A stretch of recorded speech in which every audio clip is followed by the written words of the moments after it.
السلام عليكم ورحمة الله.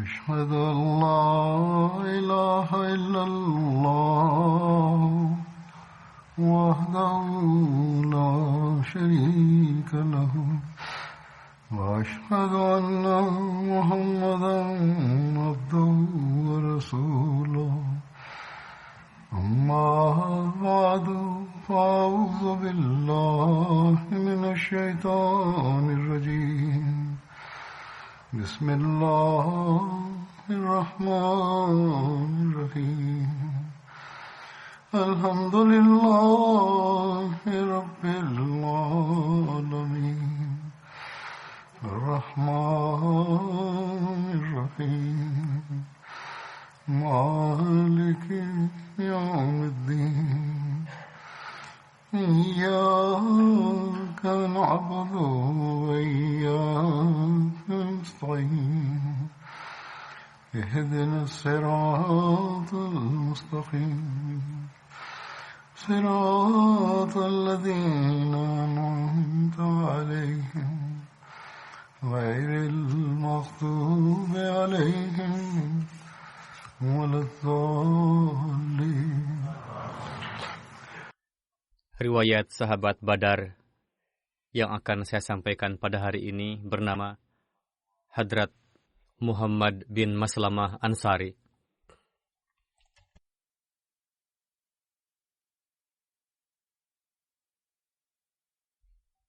Ayahanda beliau bernama Maslamah bin Salma. Nama kakek beliau selain Salma diriwayatkan juga bernama Khalid, dan ibunda beliau Ummi Saham yang bernama Khulaidah binti Abu Ubaidah. Beliau berasal dari Ansar, kabilah Aus dan pendukung kabilah Abdu Ash'al.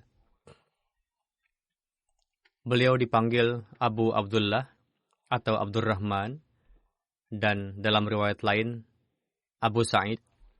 Menurut Allama Ibnu Hajar, Abu Abdullah dianggap lebih sahih.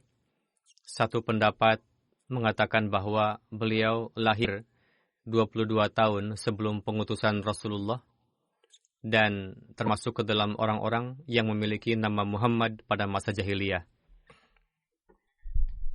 Penduduk Yahudi Madinah pada saat itu tengah menantikan kedatangan seorang nabi yang telah dikabar sukakan oleh Hadrat Musa alaihissalam. Mereka berkata bahwa nabi yang akan diutus itu bernama Muhammad. Ketika penduduk Arab mendengarnya, mulailah mereka memberikan nama anak-anaknya dengan nama Muhammad.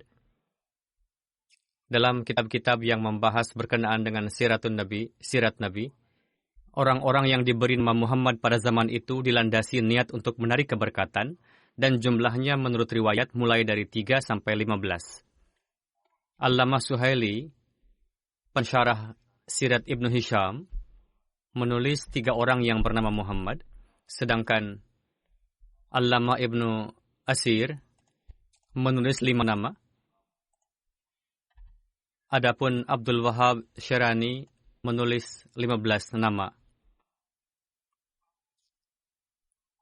Sebagai pengetahuan akan saya sampaikan ke-15 atau beberapa nama tersebut, di antaranya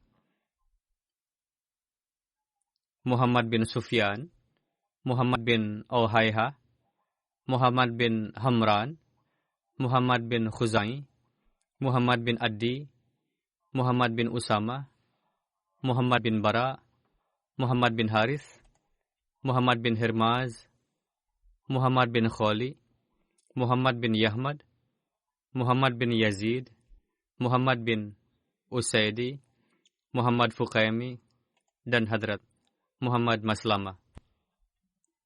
Hadrat Muhammad Maslamah merupakan Muslim awalin. Beliau beat di tangan Mus'ab bin Umair sebelum Hadrat Sa'ad bin Mu'az ketika Hadrat Ubaidah bin Al-Jarrah hijrah ke Madinah, Hadrat Rasulullah menjalinkan persaudaraan antara Hadrat Muhammad bin Maslamah dengan beliau. Beliau termasuk ke dalam golongan sahabat yang mengeksekusi Ka'ab bin Ashraf dan Abu Rafi, Salam bin Abu Huqaiq. Keduanya adalah penyebab kekisruhan yang ingin merugikan umat Islam dan selalu berusaha untuk itu, bahkan berupaya untuk menyerang umat Islam. Dia juga berusaha untuk menyerang Rasulullah sallallahu alaihi wasallam. Kemudian Rasulullah menetapkan mereka untuk mengeksekusi keduanya. Rasulullah pun pernah menetapkan Hadrat Muhammad bin Maslamah sebagai pengawas pada beberapa peperangan. Putra-putra beliau di antaranya bernama Ja'far, Abdullah, Sa'ad, Abdurrahman, dan Umar, merupakan sahabat Rasulullah sallallahu alaihi wasallam. Beliau ikut serta pada perang Badar, Uhud, dan seluruh peperangan lainnya kecuali perang Tabuk. Karena atas izin Rasulullah, beliau tetap tinggal di Madinah pada saat perang Tabuk. Sebagaimana telah disinggung bahwa Hadrat Muhammad bin Maslamah termasuk ke dalam sahabat yang ditugaskan untuk mengeksekusi dua penentang Islam yang menjadi biang kefasadan. Selengkapnya telah saya sampaikan pada kisah sahabat Hadrat Ubadah bin Bashir pada 1,5 tahun lalu. Namun, saya sampaikan lagi secara singkat. Dalam buku Sirat Khatamun Nabiyyin, Hadrat Mirza Bashir Ahmad menulis berkenaan dengan eksekusi Ka'ab bin Ashraf, perang Badar telah membangkitkan kebencian orang Yahudi Madinah dan justru semakin meningkat dalam kejahatan dan menimbulkan kekacauan. Dalam hal ini, kisah pembunuhan Ka'ab merupakan satu dari mata rantai tersebut. Meskipun Ka'ab adalah seorang Yahudi dari sisi agama, sebetulnya bukanlah keturunan Yahudi, melainkan orang Arab. Ayahnya adalah seorang licik dan cerdik bernama Ashraf dari Banu Nibhan yang datang ke Madinah, lalu menjalin hubungan dengan Banu Nadir dan menjadi kawannya. Pada akhirnya, sedemikian rupa dia menebarkan pengaruhnya sehingga pemimpin tertinggi Banu Nadir, Abu Rafi bin Abul Huqaiq, bersedia memberikan putrinya untuk dinikahi olehnya. Dari perut perempuan itulah terlahir Ka'ab, yang setelah dewasa mendapatkan kedudukan lebih tinggi dari ayahnya, sehingga pada akhirnya dia mendapatkan kedudukan seolah-olah seluruh Yahudi Arab mulai menganggapnya sebagai pemimpin. Dari sisi akhlak, dia adalah seorang yang sangat buruk. Dia sangat mahir dalam menciptakan kekacauan secara diam-diam dan mengatur rencana jahatnya. Sulit untuk mencari kebaikannya. Dia sangat mahir dalam menciptakan kekacauan, menimbulkan kekacauan, dan mengatur rencana jahatnya. Ketika Rasulullah hijrah ke Madinah, Ka'ab bin Ashraf bersama dengan Yahudi lainnya ikut serta dalam perjanjian yang merupakan perjanjian tertulis antara Rasulullah sallallahu alaihi wasallam dengan Yahudi berkenaan dengan hubungan persahabatan, perdamaian, dan pertahanan bersama. Secara lahiriah memang telah berjanji, namun dalam kedalaman hati Ka'ab mulai menyala api kebencian dan permusuhan, dan dia mulai melakukan penentangan terhadap Islam dan pendiri Islam sallallahu alaihi wasallam dengan rencana jahat dan liciknya secara diam-diam.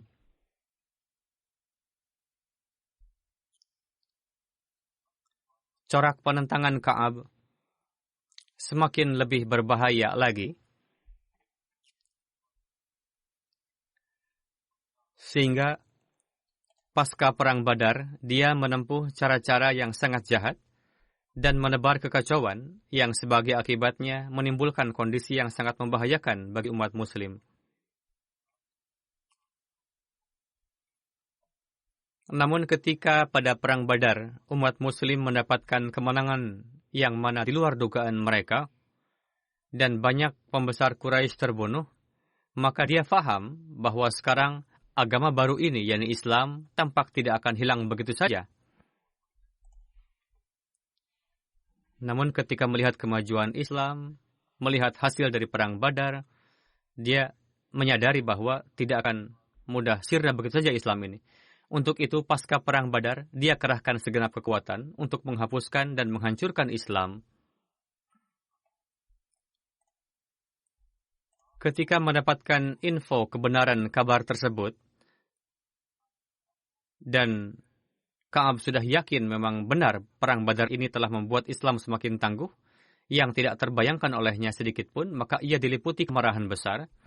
Ia segera mempersiapkan perjalanan untuk pergi ke Makkah. Dengan perantaraan kemahiran mulut dan syairnya, ia taburkan bahan bakar ke atas api gejolak yang meliputi hati orang Quraisy di Makkah. Dia timbulkan rasa haus yang tidak terobati di dalam hati orang Quraisy akan darah umat Muslim. Dia penuhi dada mereka dengan gejolak, balas dendam, dan api permusuhan. Dan ketika disebabkan provokasi Ka'ab, emosi bangsa Quraisy sudah sangat memuncak, maka Ka'ab memanggil mereka ke Ka'bah, lalu mengambil sumpah janji dari mereka sambil memegangkan kain tirai Ka'bah dengan mengatakan, sebelum kita dapat membinasakan Islam dan pendirinya dari bumi ini, kita tidak akan bisa tenang. Setelah membangkitkan gejolak api dendam di Mekah, lalu orang jahat itu, yakni Ka'ab, menuju ke kabilah-kabilah lainnya untuk memprovokasi kaum demi memusuhi Islam.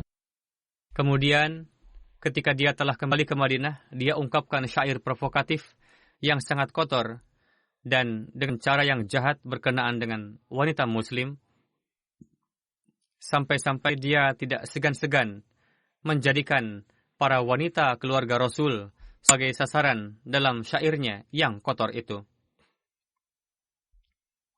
Hal ini membuat syair-syair itu terkenal di seluruh negeri. Pada akhirnya, dia atau Ka'ab membuat rencana untuk membunuh Rasulullah Sallallahu Alaihi Wasallam. Dia membuat taktik membunuh Rasulullah melalui beberapa pemuda dengan cara mengundang Rasulullah ke rumahnya beralasan undangan dan lain sebagainya. Namun dengan karunia Allah Ta'ala, rencana jahatnya itu diketahui, sehingga tidak berhasil.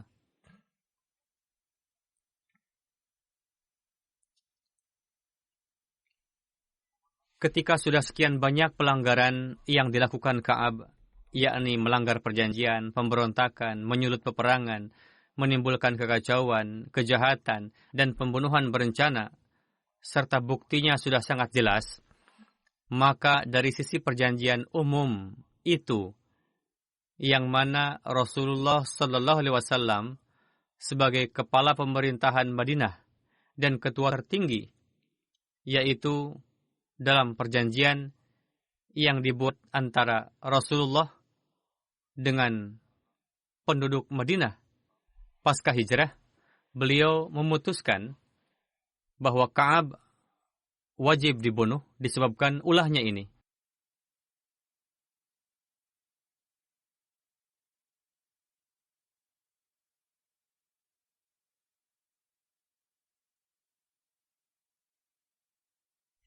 Namun kekacauan yang ditimbulkan Ka'ab menjadikan suasana Madinah, jika sanksi terhadapnya diumumkan secara terang-terangan lalu dibunuh, dapat menimbulkan peperangan yang mengerikan di Madinah.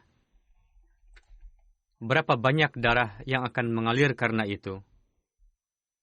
Dalam hal ini, Rasulullah Sallallahu Alaihi Wasallam ingin menghentikan peperangan global dengan menempuh segala kemungkinan dan pengorbanan yang patut. Lalu Rasulullah memberikan petunjuk untuk tidak membunuh Ka'ab secara terang-terangan, melainkan dibunuh secara diam-diam. Beberapa orang mencari kesempatan yang pas dan Rasulullah menunjuk sahabat setia dari kabilah Aus bernama Muhammad bin Maslamah dan memerintahkan beliau supaya apapun cara yang akan ditempuh nanti, mintalah terlebih dahulu pendapat dari kepala kabilah Aus, Sa'ad bin Mu'adz. Muhammad bin Maslamah bertanya, "Wahai Rasul, untuk melakukan pembunuhan secara diam-diam, perlu ada yang dikatakan. Perlu ada alasan yang diungkapkan yang dapat membuat Ka'ab keluar dari rumahnya, lalu membunuhnya di suatu tempat yang aman. Dengan memperhatikan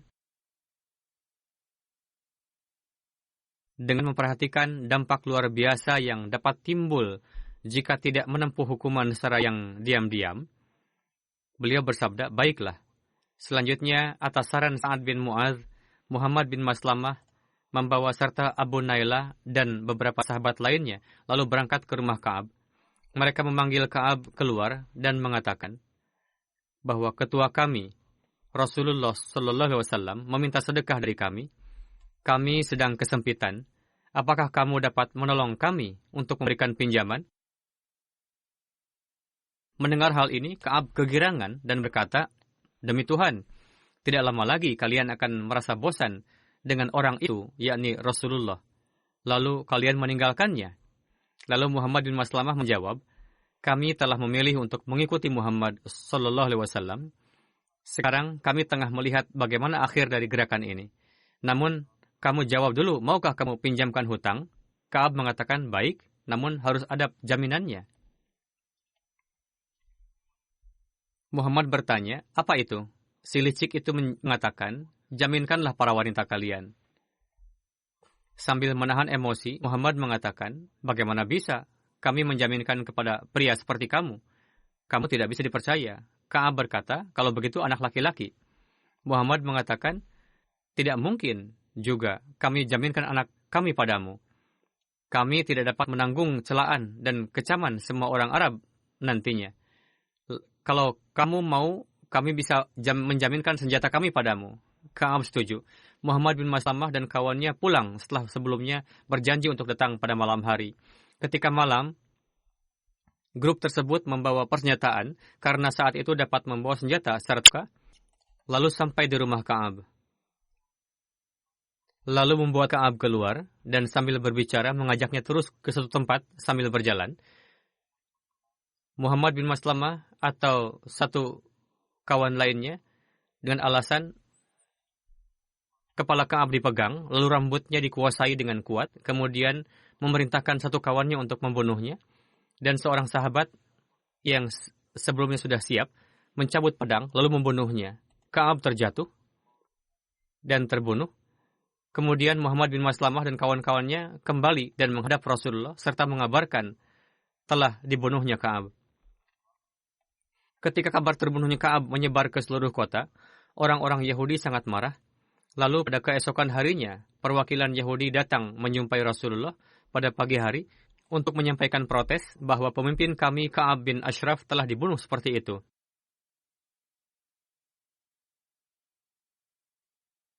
Setelah mendengarkan mereka, Rasulullah bersabda, tahukah kalian pelanggaran apa saja yang telah dilakukan oleh Ka'ab? Lalu beliau menyebutkan secara singkat pelanggaran Ka'ab, di antaranya pelanggaran janji, menyulut perang, menebar kekacauan, kejahatan, pembunuhan berencana, dan lain-lain. Mendengar itu, mereka ketakutan dan bungkam. Setelah itu, Hadrat Rasulullah Sallallahu Alaihi Wasallam bersabda kepada mereka, hendaknya kalian sekurang-kurangnya untuk yang akan datang, hiduplah dengan penuh kedamaian dan kerjasama, dan janganlah menebar benih permusuhan dan kekacauan. Walhasil, dengan persetujuan pihak Yahudi, ditulislah perjanjian baru untuk masa yang akan datang. Pihak Yahudi pun membuat perjanjian kepada umat Muslim untuk memulai kehidupan damai dari awal lagi dan menghindari perbuatan fasad.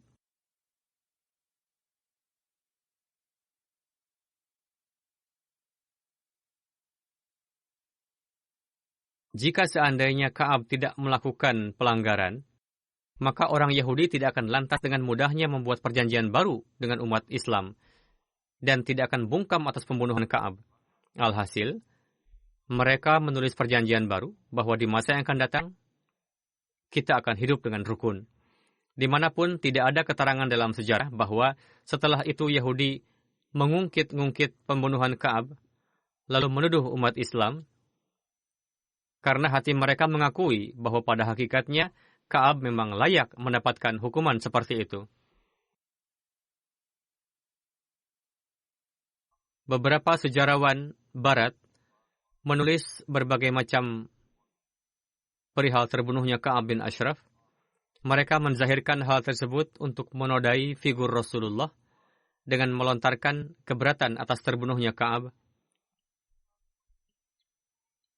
Namun yang perlu dilihat adalah, pertama, apakah pembunuhan tersebut perbuatan yang jaiz ataukah tidak jaiz? Kedua, cara yang ditempuh untuk mengeksekusi Ka'ab apakah jaiz ataukah tidak? Pertama-tama, perlu diingat bahwa Ka'ab telah mengadakan perjanjian resmi dengan Rasulullah untuk menegakkan kedamaian dan keamanan. Jangan kata menyerang umat muslim, bahkan ia pun berjanji untuk membantu umat muslim dalam menghadapi musuh dari luar dan akan menjalin hubungan persahabatan dengan umat muslim. Berdasarkan perjanjian tersebut, ia pun mengakui bahwa corak pemerintahan demokrasi yang dibangun di Madinah adalah di dalamnya Rasulullah akan menjabat sebagai pemimpin. Keputusan yang diberikan oleh Rasulullah dalam setiap pertikaian dan lain-lain wajib ditaati oleh semuanya. Sebagaimana terbukti dalam sejarah bahwa berdasarkan perjanjian tersebut, bahwa penduduk Yahudi selalu menyerahkan setiap kasus persidangannya ke hadapan Rasulullah, dan Rasulullah memberikan keputusannya. Jika dalam keadaan demikian, Ka'ab bersikap membangkang tidak hanya kepada umat muslim, bahkan kepada pemerintahan yang berkuasa pada saat itu, dengan melanggar seluruh perjanjian dan menanamkan benih kefasadan di Madinah, dan berusaha untuk menyalakan bara api peperangan di dalam negeri, lalu memprovokasi kabilah-kabilah Arab untuk menentang umat muslim, dan juga berencana untuk membunuh Rasulullah. Apakah dalam kondisi demikian, di mana banyak sekali pelanggaran yang telah ia lakukan, lantas tidak diambil tindakan untuk menghukumnya?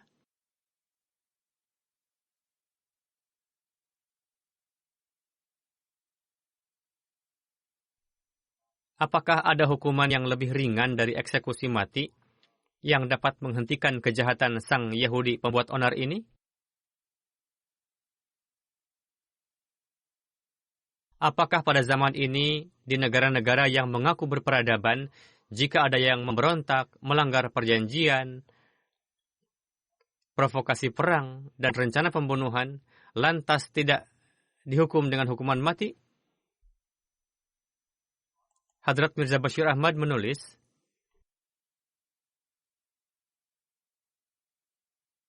apakah cara eksekusi yang dilakukan oleh Rasulullah dianggap jaiz ataukah tidak?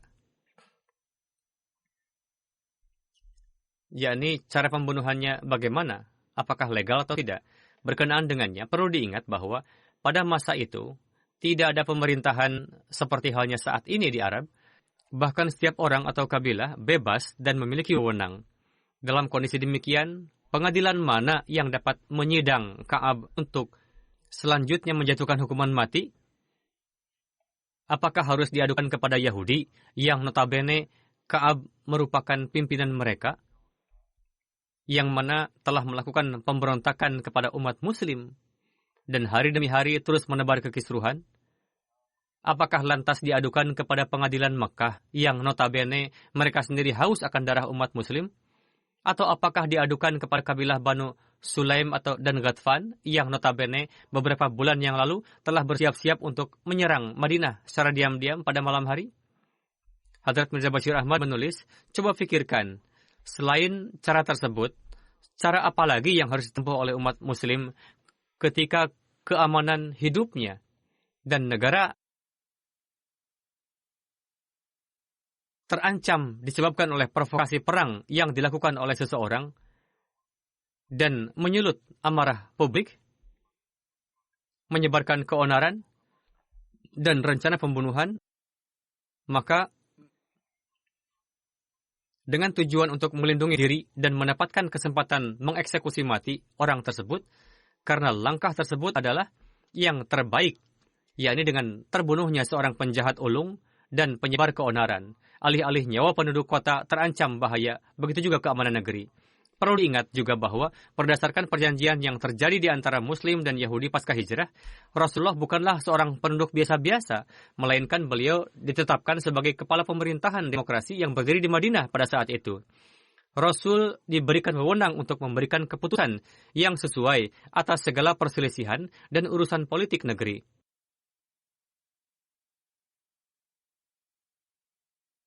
Dalam hal ini, demi untuk menegakkan kestabilan negara, Rasulullah telah menjatuhkan hukuman mati kepada Ka'ab disebabkan oleh penyebaran kefasadan yang telah dilakukannya. Alhasil, tidak ada celah untuk melontarkan keberatan atas hukuman mati tersebut. Dari sejarah juga terbukti bahwa Yahudi sendiri memilih untuk diam dan menganggap Ka'ab wajib dibunuh disebabkan oleh pelanggarannya, dan mereka tidak memprotes keputusan tersebut. Jika seandainya mereka memprotes hukuman tersebut dengan mengatakan, kenapa sebelum dieksekusi kami tidak dipanggil dan dijelaskan pelanggarannya kepada kami, lalu setelah jelas semuanya baru dijatuhkan hukuman? Sebagai jawabannya adalah, kondisi saat itu sedemikian rupa rentan dan genting, sehingga jika menempuh langkah seperti yang dikatakan barusan, dapat menimbulkan ancaman meningkatnya kompleksitas global, dan tidaklah berlebihan jika hal tersebut dapat menimbulkan pertumpahan darah dan peperangan di Madinah. Sebagaimana seperti halnya, langkah-langkah yang ditempuh dengan cepat dan diam-diam memberikan manfaat, demi untuk menegakkan kestabilan negeri, Rasulullah memutuskan untuk menjatuhkan hukuman mati kepada Ka'ab secara diam-diam. Namun di dalamnya sama sekali tidak ada campur tangan tipu daya jenis apapun. Tidak juga Rasulullah hendak merahasiakan hukuman tersebut untuk selama-lamanya. Sebagaimana ketika perwakilan Yahudi datang menjumpai beliau pada keesokan paginya, Rasul langsung menjelaskan rentetan kejadian kepada mereka dan beliau mengambil tanggung jawab penuh atas tindakan tersebut dan membuktikan bahwa dalam prosesnya tidak ada tipu daya dan lain-lain. Dijelaskan pula kepada perwakilan Yahudi bahwa berdasarkan berbagai pelanggaran dan berbahaya telah diputuskan hukuman tersebut bagi Ka'ab atas perintah saya.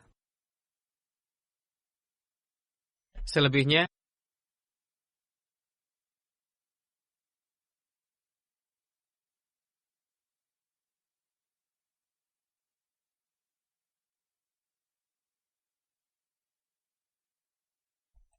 ada keberatan yang menyatakan bahwa pada saat itu Rasulullah mengizinkan sahabatnya untuk menipu dan berdusta. Tuduhan ini sama sekali keliru dan dibantah oleh riwayat sahih. Rasulullah sama sekali tidak mengizinkan untuk berdusta dan memberikan keterangan palsu. Bahkan berdasarkan riwayat Bukhari, ketika Muhammad bin Maslamah berkata kepada beliau bahwa untuk membunuh Ka'ab secara diam-diam, kita harus mengatakan sesuatu padanya. Maka dengan memperhatikan faedah besar yang ditimbulkan oleh eksekusi secara diam-diam, beliau hanya bersabda, ya. Dan pada saat itu, sama sekali tidak ada keterangan atau penjelasan lebih lanjut dari Rasulullah atau Muhammad bin Maslamah. Maksud Rasulullah hanya semata-mata bahwa Muhammad bin Maslamah dan kawannya akan mengeluarkan Ka'ab dari dalam rumah. Pada saat itu tentunya harus mengatakan sesuatu yang akan membuat Ka'ab setuju dan keluar dari rumahnya secara diam-diam. Di dalam hal tersebut sama sekali tidak ada celah. Sebagaimana pada saat perang, mata-mata yang sedang melakukan tugasnya, mereka pun terpaksa melakukan hal-hal seperti itu, dan tidak pernah perbuatan seperti itu diprotes oleh orang-orang yang berakal. Wujud Rasulullah bagaimanapun tetap suci. Selebihnya urusan Muhammad bin Muslimah dan lain-lain yang pada prakteknya datang ke rumah Ka'ab lalu mengatakan sesuatu. Dalam percakapan mereka pun pada hakikatnya tidak ada hal-hal yang bertentangan dengan akhlak. Mereka tidak memberikan keterangan palsu. Alhasil, dengan memperhatikan tujuan misinya, mereka tentu menggunakan kalimat-kalimat yang mengandung makna ganda. Menggunakan kata-kata yang memberikan makna beragam. Namun selain itu, tidak ada cara lain lagi. Dalam kondisi peperangan, menyembunyikan sesuatu dengan dilandasi tujuan yang baik, menggunakan ucapan yang sederhana dan jelas, sama sekali tidak pantas untuk dilontarkan keberatan oleh orang yang berakal dan jujur. Lalu sebagian orang juga mengajukan pertanyaan, apakah dalam peperangan diperbolehkan berbohong atau menipu? Di dalam beberapa riwayat disebutkan bahwa Rasulullah SAW bersabda, Al-harbu khud'atun, yakni perang adalah sebuah tipu muslihat. Lalu mengambil kesimpulan bahwa na'udzubillah, hadrat Rasulullah SAW mengizinkan untuk menipu dalam peperangan. Padahal pertama, pengertian dari al-harbu khud'ah bukanlah diperbolehkan menipu dalam peperangan, melainkan pengertiannya hanyalah perang itu sendiri adalah suatu tipuan, yakni mengenai hasil dari peperangan. Tidak ada seorang pun yang bisa mengatakan apa yang akan terjadi. Yakni begitu banyak faktor yang mempengaruhi hasil dari peperangan, sehingga bagaimanapun situasi-situasi yang terjadi, mustahil untuk mengatakan hasilnya akan seperti apa. Pengertian seperti ini dibenarkan dengan adanya dua cara periwayatan dari hadis ini. Dalam riwayat yang pertama, kalimatnya adalah, Hadrat Rasulullah SAW bersabda, Al-harbu khud'ah, yakni perang adalah suatu tipu muslihat.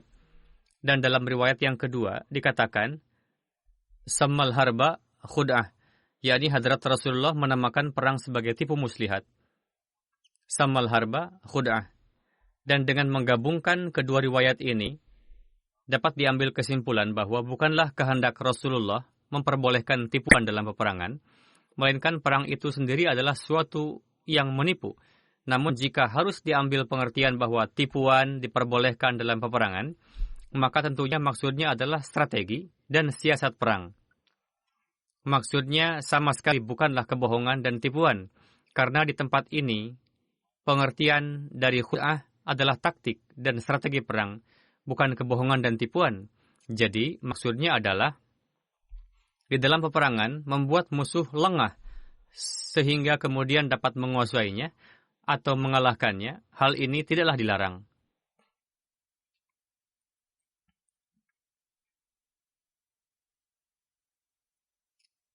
Selanjutnya, taktik pun bisa berbagai macam bentuknya. Misalnya, dari riwayat-riwayat yang sahih terbukti bahwa ketika Hadrat Rasulullah berangkat untuk suatu pertempuran, pada umumnya beliau tidak menyampaikan tempat yang akan dituju, dan terkadang tujuan beliau adalah pergi ke arah selatan. Namun di awal-awal keberangkatan beliau pergi ke arah utara, lalu memutar dan pergi menghilang ke arah selatan. Atau terkadang seseorang bertanya, kalian datang dari mana? Maka alih-alih menyebutkan nama Madinah, beliau Sallallahu Alaihi Wasallam menyebutkan nama tempat persinggahan yang dekat atau yang jauh. Atau beliau menempuh taktik-taktik perang yang legal lainnya yang semacam ini.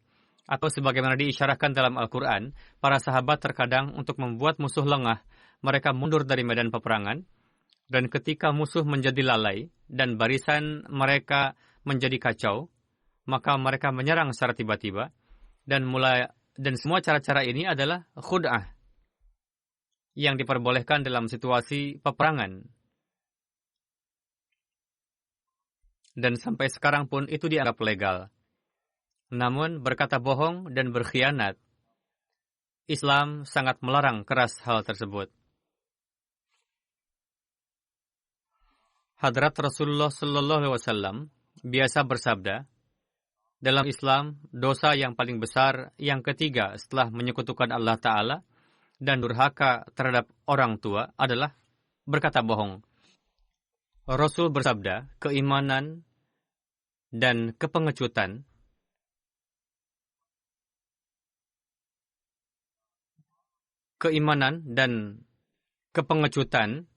dapat menyatu pada satu tempat, namun keimanan dan dusta tidak akan pernah bisa menyatu. Berkenaan dengan tipuan dan pengkhianatan, bersabda, barang siapa yang memberontak, maka pada hari kiamat ia akan mendapatkan azab Tuhan.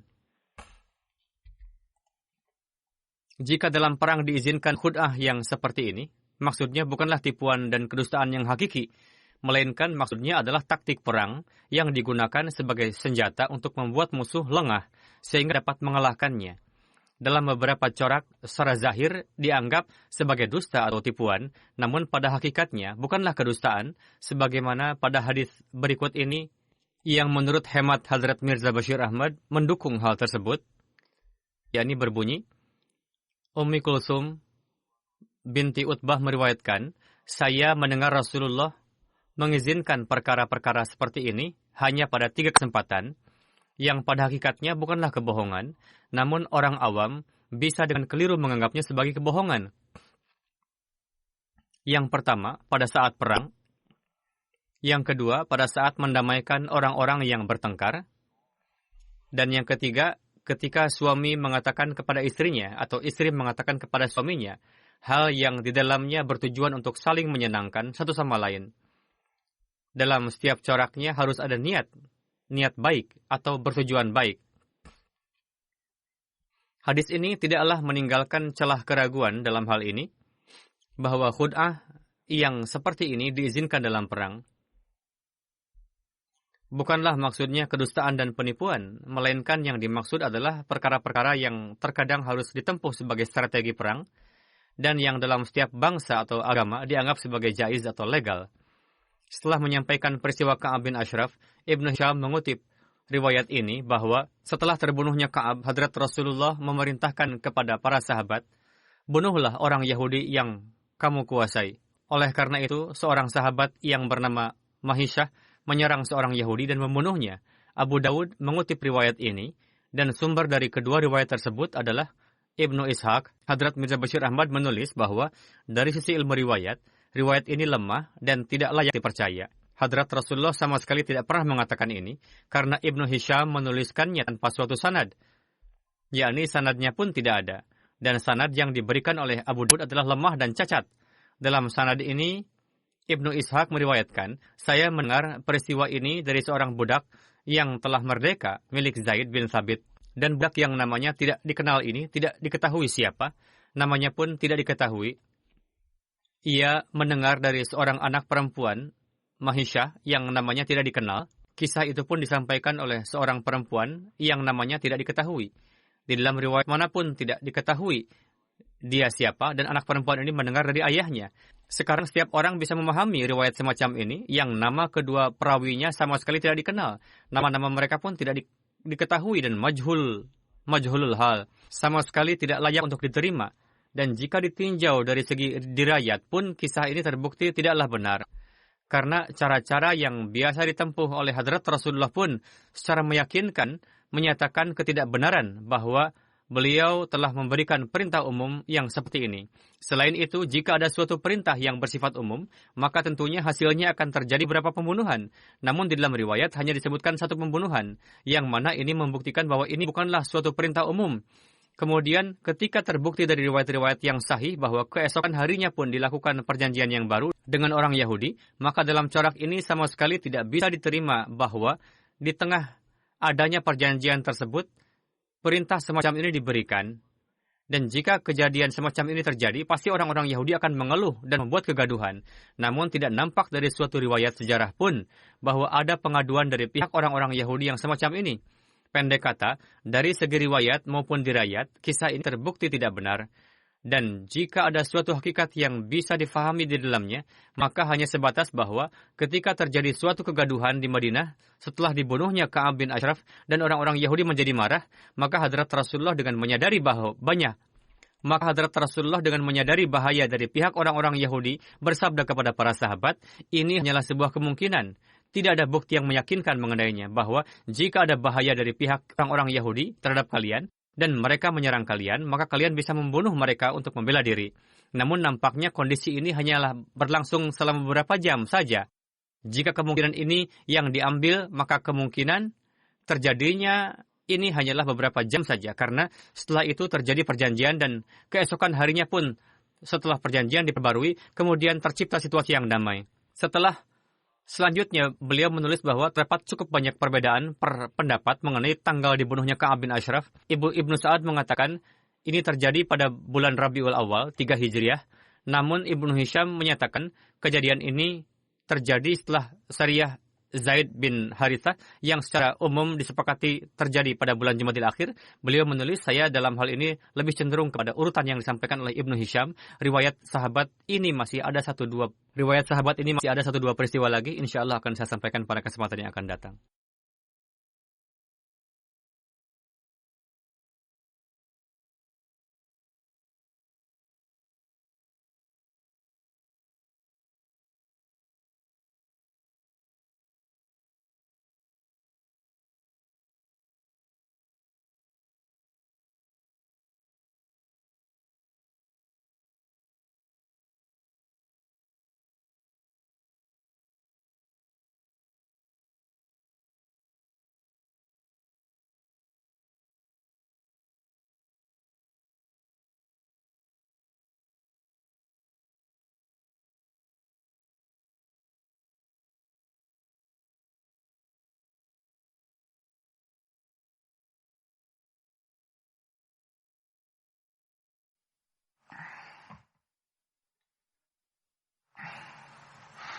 الحمد